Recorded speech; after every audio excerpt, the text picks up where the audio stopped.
달빛 아래 사연 한수 채널 구독자 여러분, 오늘도 시청해주셔서 감사합니다. 행복하고 즐거운 시간 되시길 바라며 오늘의 사연 시작하겠습니다. 차가운 봄바람이 불어오는 4월의 어느 날, 최숙자는 아들 집 앞에 서 있었습니다. 80세가 넘은 나이에도 불구하고 허리는 곧게 펴고 있었지만 손에 들린 쇼핑백은 미세하게 떨리고 있었죠. 아들 지훈과 연락이 끊긴 지도 벌써 5년이 넘었습니다. 그간 얼마나 많은 생각을 했는지, 얼마나 수없이 이 문 앞에 서보았는지 모릅니다. 오늘은 꼭 만나야겠어. 최숙자는 심호흡을 한 후 천천히 도어락 비밀번호를 눌렀습니다. 예전에 지훈이 알려준 그 번호, 만약 바뀌었다면 어쩌나 싶었지만 다행히 문은 열렸어요. 집 안으로 들어서자 묘한 향기가 코끝을 스쳐 지나갔습니다. 선향 냄새였죠. 집 안은 조용했고 거실 쪽에서 희미한 빛이 새어나왔습니다. 지훈아, 엄마 왔다. 작은 목소리로 불러보았지만 대답은 없었습니다. 최숙자는 조심스럽게 거실로 향했고 그곳에서 예상치 못한 광경을 목격했습니다. 정갈하게 차려진 제사상, 그리고 제사상 앞에 무릎을 꿇고 앉아 무언가를 태우고 있는 며느리 수진의 모습이었어요. 저게 뭐지? 최숙자가 한 걸음 더 다가서자 그제야 수진이 고개를 돌렸습니다. 놀란 기색도 없이 오히려 예상했다는 듯한 차가운 눈빛으로 최숙자를 바라보더군요. 그리고 수진의 손에 들린 것을 보는 순간 최숙자의 심장이 멎는 것 같았습니다. 그건 내 사진이잖아. 수진의 손에는 분명 최숙자의 사진이 들려 있었고 그 사진의 일부는 이미 불에 그을려 있었어요. 마치 제사를 지내듯 영정사진을 태우고 있던 것입니다. 최숙자는 제 다리가 후들거리는 것을 느꼈습니다. 이젠 진짜로 보내드리려고요. 사진이라도 없애야 끝나니까요. 수진의 목소리는 얼음장같이 차가웠습니다. 그 말에 최숙자는 숨이 턱 막혔고 한 발짝도 더 움직일 수 없었죠. 하지만 수진은 최숙자를 보고도 놀라지 않았습니다. 오히려 예상했다는 듯 천천히 일어나더니 최숙자를 향해 천천히 걸어왔습니다.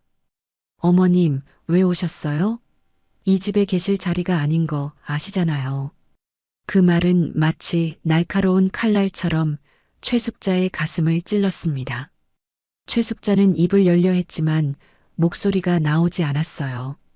그저 지훈이 나타나길, 아들만이라도 자신을 반겨주길 바랄 뿐이었습니다. 하지만 그 마음도 오래가지 못했어요. 방 안에서 누군가 나오는 소리가 들렸고 최숙자는 간절한 마음으로 그쪽을 바라보았습니다. 지훈아. 그녀의 목소리는 떨렸습니다. 5년 만에 만나는 아들이었으니까요. 하지만 그 기대와 달리 지훈의 모습은 최숙자의 가슴을 더욱 아프게 했습니다. 어둠 속에서 나타난 아들의 얼굴에는 뭔가 이상한 점이 있었습니다. 더 가까이 다가가자 최숙자는 숨을 크게 들이마셨습니다. 지훈의 얼굴에는 피멍이 들어 있었고 입가에는 터진 상처가 선명했습니다. 하지만 그보다 더 충격적인 것은 지훈의 눈빛이었습니다. 생기라고는 찾아볼 수 없는 공허한 눈동자, 마치 영혼이 빠져나간 것 같은 시선이었죠. 최숙자는 본능적으로 아들에게 다가갔습니다. 지훈아, 너 왜 그래? 무슨 일이야? 최숙자의 손이 지훈의 얼굴을 향해 뻗어갔습니다. 아들의 상처를 어루만지고 싶은 모성의 본능이었죠. 하지만 지훈은 어머니와 눈도 마주치지 않았습니다. 그저 바닥만 바라본 채 낮은 목소리로 말했어요. 돌아가세요. 여기 오시면 안 됩니다. 최숙자는 그 말의 의미를 제대로 이해할 수 없었습니다. 5년 만에 만난 아들이 하는 첫마디가 돌아가라는 말이라니요.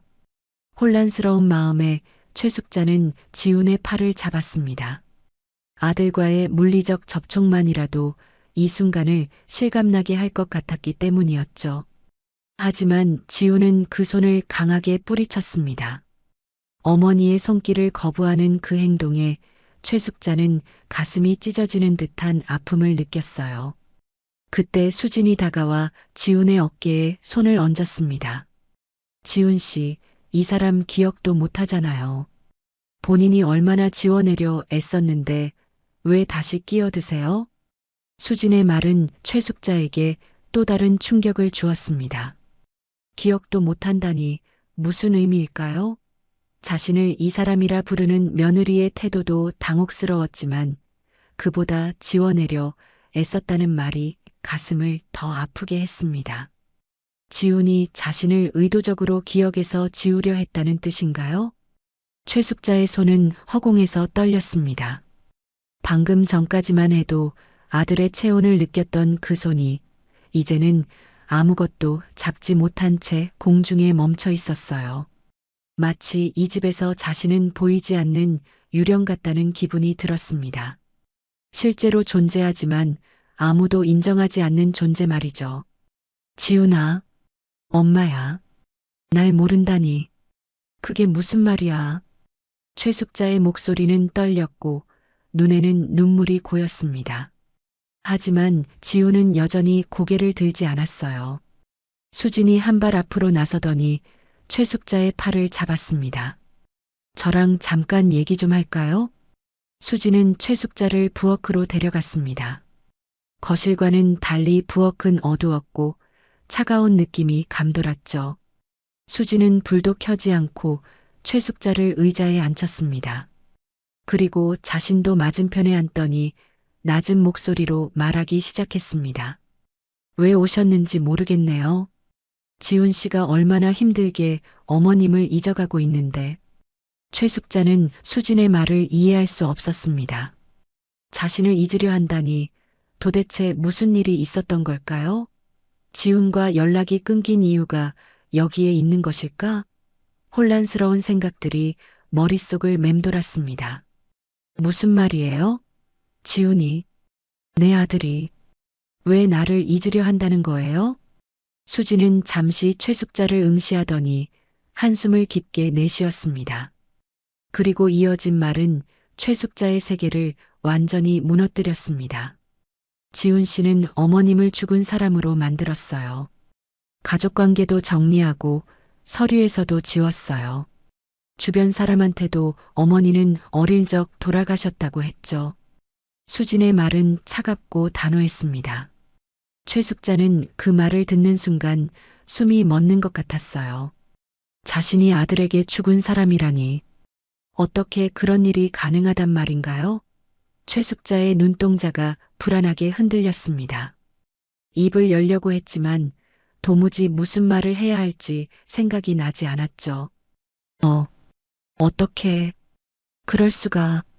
간신히 나온 말은 중얼거림에 불과했습니다.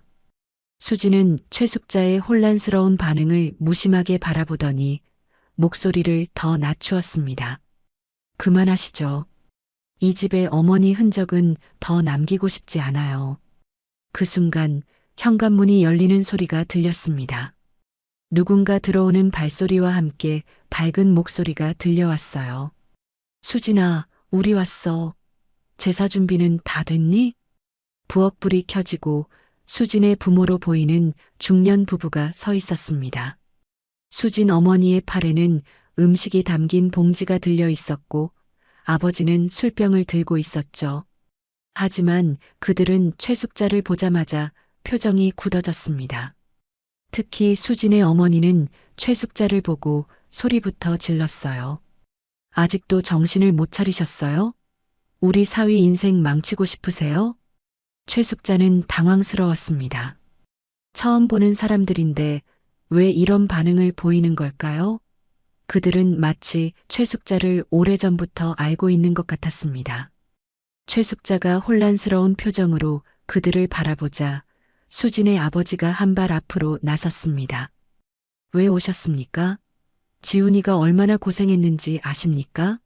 이제 겨우 안정을 찾아가는데 수진의 부모는 마치 오래된 원한이라도 있는 것처럼 최숙자를 대했습니다. 최숙자는 점점 더 혼란스러워졌어요. 도대체 무슨 일이 있었던 걸까요? 자신이 모르는 사이에 무슨 일이 벌어진 것일까요? 최숙자는 용기를 내어 물었습니다. 왜 내 아들 입에서 내 이름이 사라졌어? 왜 나를 죽은 사람 만들었어? 그 질문은 거실에 있던 지훈에게도 들렸던 모양입니다. 지훈이 부엌으로 천천히 걸어왔고 최숙자는 그제야 아들의 얼굴을 제대로 볼 수 있었습니다. 피멍이 든 얼굴, 그리고 그 눈에 담긴 깊은 상처와 분노. 최숙자는 그 모습에 가슴이 찢어지는 것 같았죠. 지훈은 한동안 침묵하다가 마침내 참았던 감정을 폭발시켰습니다. 그럼 그날들을 기억하라고요? 하루에 3번 맞던 날들, 밤마다 엄마 소리에 벌벌 떨던 기억을요? 지훈의 목소리는 떨렸고 그의 눈에는 오랫동안 묻어두었던 상처가 고스란히 담겨 있었습니다. 최숙자는 그 말을 듣는 순간 다리에 힘이 빠져 의자에 주저앉고 말았어요. 지훈의 말이 의미하는 바를 조금씩 이해하기 시작했기 때문이었죠. 그럼에도 널 키웠잖니. 최숙자의 목소리는 작고 떨렸습니다. 그러자 지훈의 눈에서 눈물이 터져 나왔어요. 당신은 날 때린 사람이었어요. 난 그 손이 죽도록 싫었어요. 지훈의 절규는 최숙자의 심장을 찔렀습니다.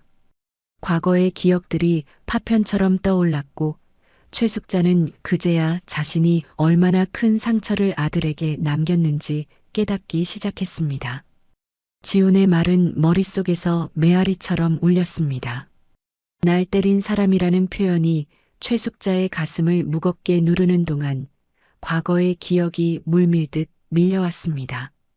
그때의 상황들, 자신의 행동들, 그리고 어린 지훈의 눈빛들, 그 모든 것이 이제야 다른 시각으로 보이기 시작했어요. 최숙자는 남편을 병으로 일찍 잃었습니다. 33의 나이에 어린 아들을 안고 거친 세상에 홀로 서게 된 그녀였죠. 빚더미 속에서 하루하루를 버티기 위해 했던 일들이 주마등처럼 스쳐 지나갔습니다. 새벽부터 밤늦게까지 식당에서 일했고 쉬는 날에는 폐지를 주워 모았으며 공중화장실 청소도 마다하지 않았어요. 그 모든 것은 지훈을 키우기 위한 선택이었습니다. 그땐 너무 힘들었어. 최숙자의 목소리는 떨렸습니다. 기억 속에서 어린 지훈이 울며 떼를 쓰던 모습, 그리고 지친 자신이 참지 못하고 소리를 지르거나 손찌검을 하던 순간들이 떠올랐어요. 그때마다 자신도 얼마나 괴로웠는지, 매일 밤 베개에 얼굴을 묻고 흘렸던 눈물들이 생각났습니다. 미안해. 정말 미안해. 하지만 지훈의 표정은 여전히 굳어 있었습니다. 그의 눈에는 수년간 쌓아온 분노와 상처가 깊이 자리 잡고 있었죠. 미안하다고요? 지금 와서? 저는 그 기억들 때문에 10년 넘게 악몽을 꿨어요.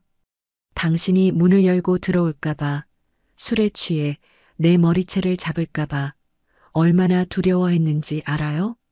지훈의 목소리는 점점 높아졌고 그의 몸은 떨리고 있었습니다. 수진은 재빨리 지훈의 곁으로 가 그의 어깨를 감쌌어요. 수진의 부모도 최숙자를 비난하는 시선으로 바라보고 있었죠. 그들 모두에게 최숙자는 가해자였던 것입니다. 최숙자는 머릿속으로 과거를 되돌아보았습니다. 지훈이 6살 때였을까요? 밤늦게 일을 마치고 들어왔는데 집안이 엉망이었던 날이 있었습니다. 피곤함과 스트레스에 지친 그녀는 지훈에게 소리를 질렀고 결국 손찌검까지 했었죠. 그 후에도 비슷한 일이 반복되었고 최숙자는 그제야 지훈의 기억 속에 자신이 어떤 모습으로 남아있는지 깨달았습니다.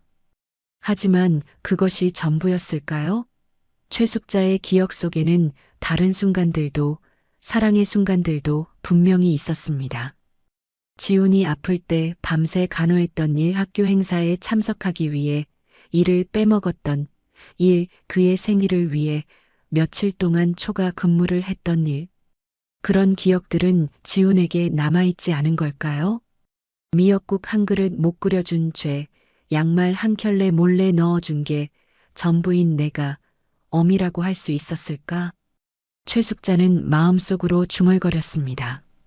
자신이 지훈에게 보여준 사랑은 너무 작고 미약했을지 모릅니다. 폭력으로 상쇄되고 분노에 묻혀버렸을지도 모르죠. 최숙자는 그제야 왜 지훈이 자신을 기억에서 지우려 했는지 조금씩 이해하기 시작했습니다. 갑자기 수진이 자리에서 일어났습니다. 그녀는 지훈을 안정시킨 후 거실로 향했어요. 잠시 후 작은 상자를 들고 돌아온 수진은 최숙자 앞에 그것을 내려놓았습니다. 이걸 보여드리려고 했던 건 아니지만 이제 와서 모든 걸 알아야 할 것 같네요. 수진이 내려놓은 상자는 오래되고 낡았지만 조심스럽게 관리된 흔적이 있었습니다. 최숙자는 떨리는 손으로 상자를 열었습니다. 그 안에는 여러 가지 물건들이 정갈하게 보관되어 있었어요.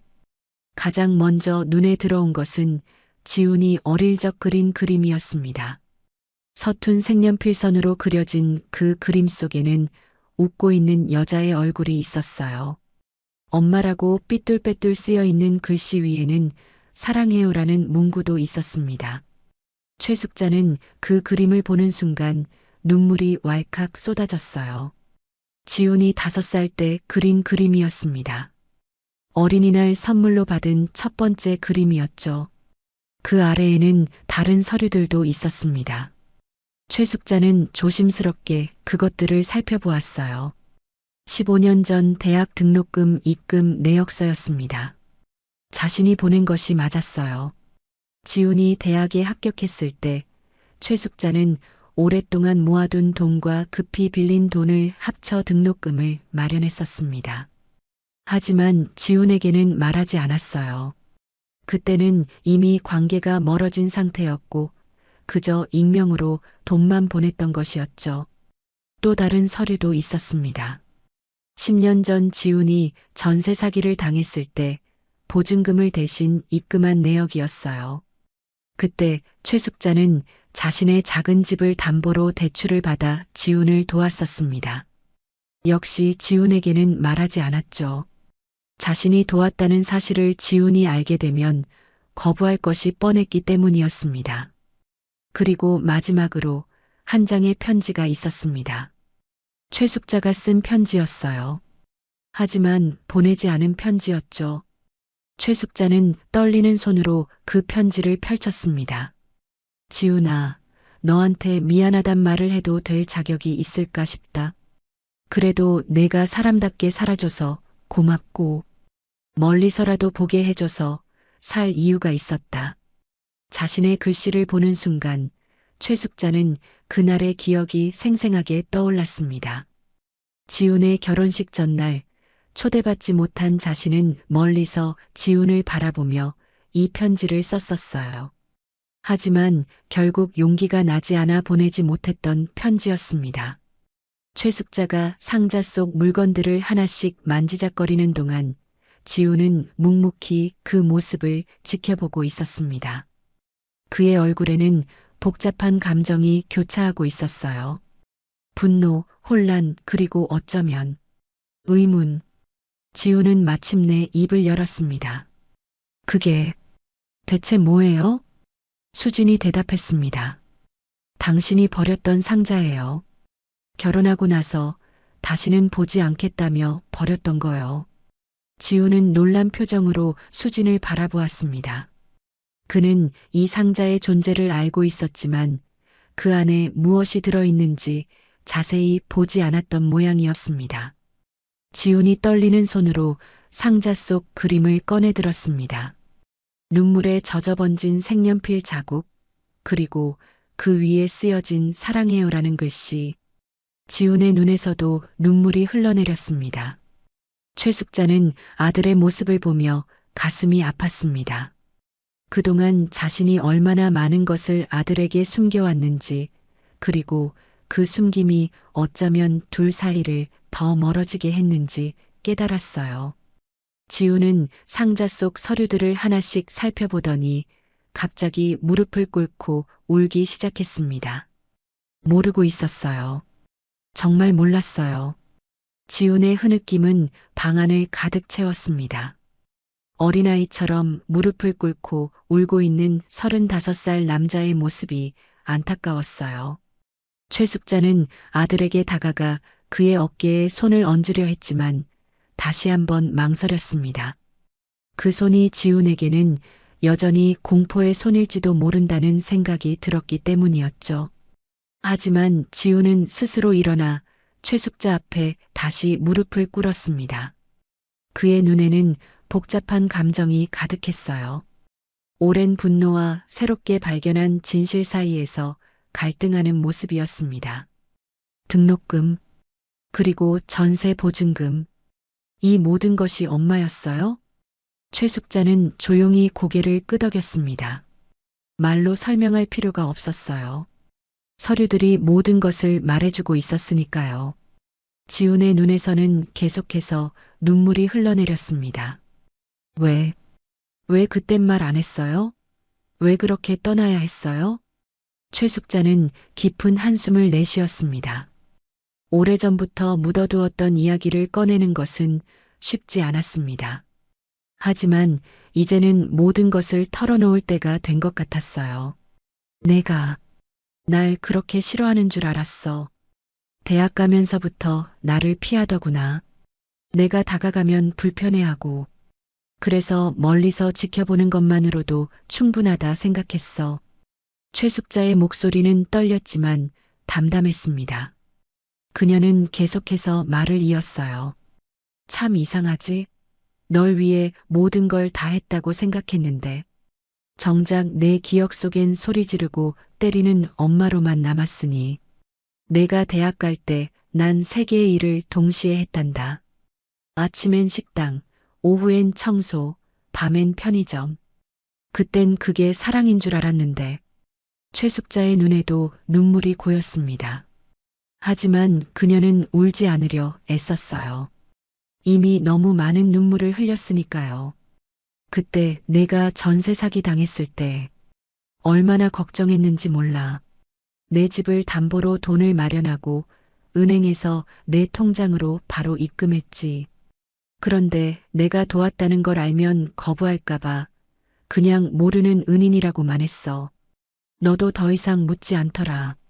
지우는 그제야 기적처럼 해결되었던 등록금과 보증금 문제의 진짜 해결사가 누구였는지 깨달았습니다. 그것은 자신이 증오하고 지워버렸던 바로 그 손, 그 엄마였던 것이었죠. 엄마, 왜 그땐 말 안 했어? 왜 그렇게 떠나야 했어? 엄마, 엄마. 지우는 무릎을 꿇고 오열했습니다. 그동안 자신이 얼마나 큰 오해 속에 살아왔는지, 얼마나 많은 것을 보지 못했는지 깨달았기 때문이었어요. 최숙자가 자신을 위해 한 모든 희생을 그는 전혀 알지 못했습니다. 오히려 증오로 갚았던 것이죠. 수진도 이 모든 광경을 지켜보며 눈물을 흘리고 있었습니다. 그녀는 남편이 왜 그토록 어머니에 대한 이야기를 거부했는지, 왜 악몽에 시달렸는지 알고 있었지만 이렇게 다른 면도 있었다는 사실은 몰랐던 것입니다. 수진의 부모도 말없이 자리를 피해 주었습니다. 이것은 모자간에 풀어야 할 문제였으니까요. 최숙자는 마침내 용기를 내어 아들의 머리를 쓰다듬었습니다. 그 손길에 지우는 더 크게 울음을 터뜨렸어요. 그것은 어쩌면 어린 시절부터 참아왔던, 그리고 부정했던 모성에 대한 갈망이었는지도 모릅니다. 지훈아, 엄마가 많이 잘못했어. 너무 늦었지만 용서해 주겠니? 지훈은 한동안 말없이 울기만 했습니다. 그의 어깨가 들썩이는 모습을 보며 최숙자는 마음이 아팠습니다. 20년 넘게 풀리지 않았던 매듭이 이제야 조금씩 풀리고 있는 것 같았어요. 지우는 마침내 고개를 들고 최숙자를 바라보았습니다. 그의 눈빛이 달라져 있었어요.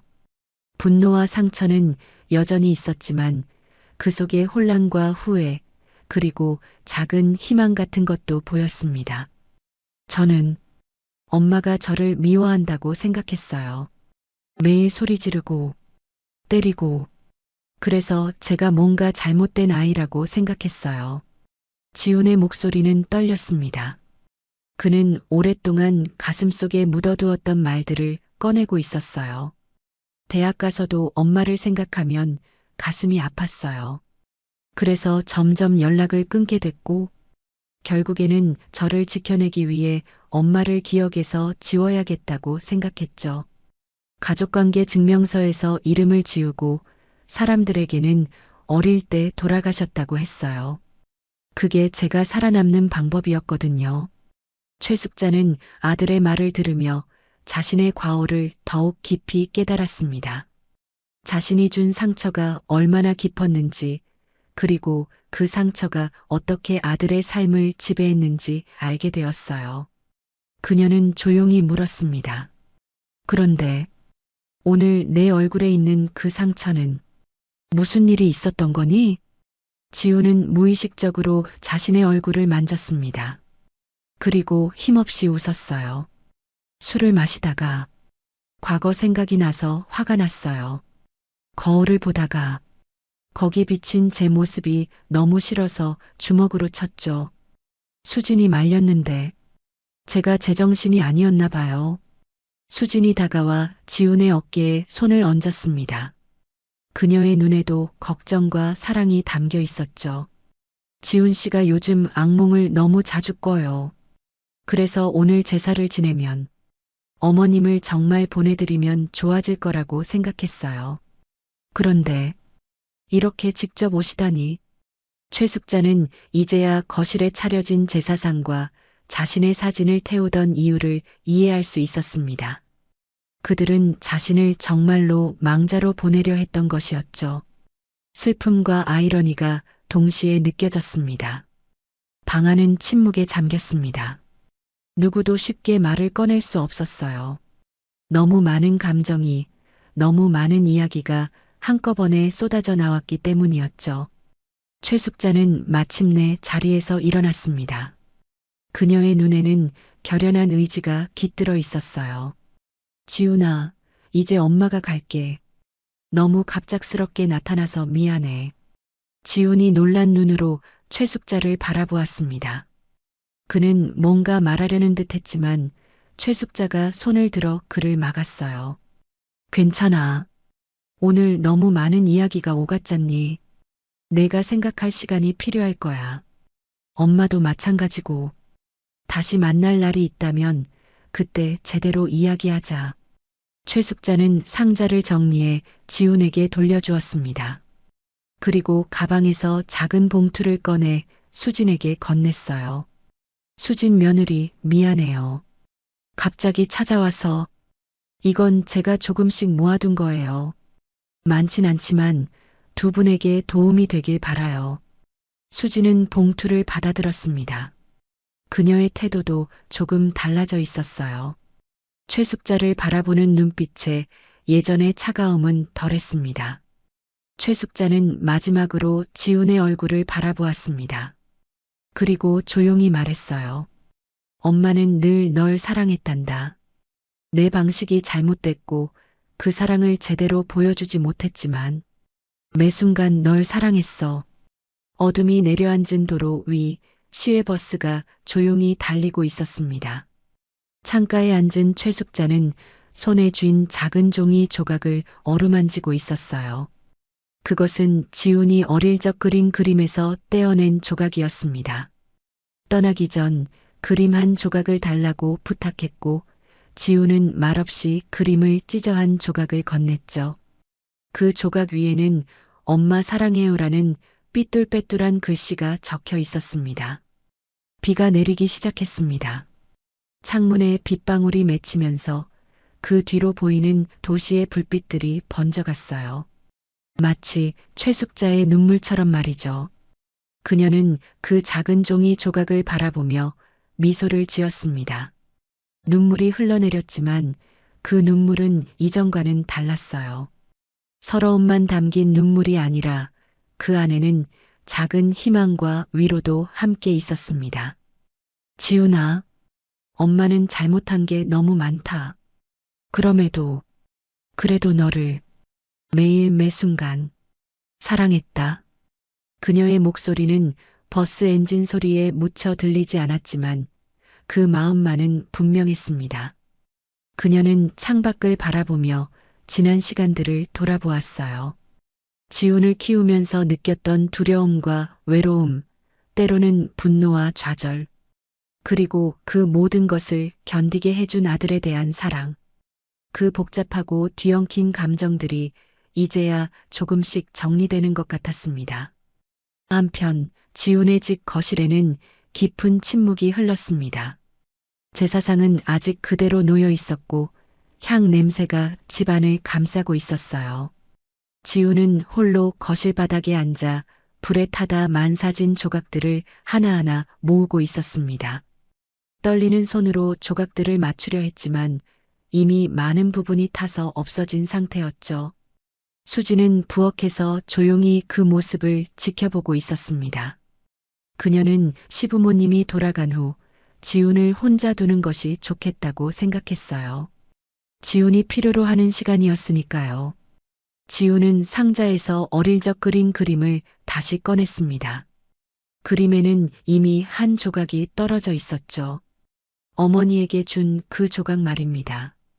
지훈은 타다만 사진 조각 위에 그림에서 뜯겨나간 부분을 대신 덧대었습니다. 그리고 그 앞에 무릎을 꿇고 앉아 조용히 말했어요.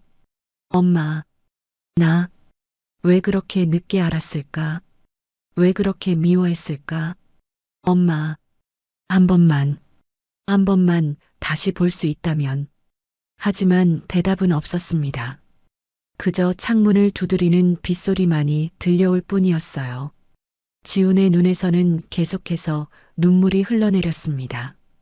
그동안 얼마나 많은 오해가 있었는지, 그리고 그 오해가 얼마나 큰 벽을 만들었는지 실감하고 있었습니다. 버스는 계속해서 어둠 속을 달렸습니다.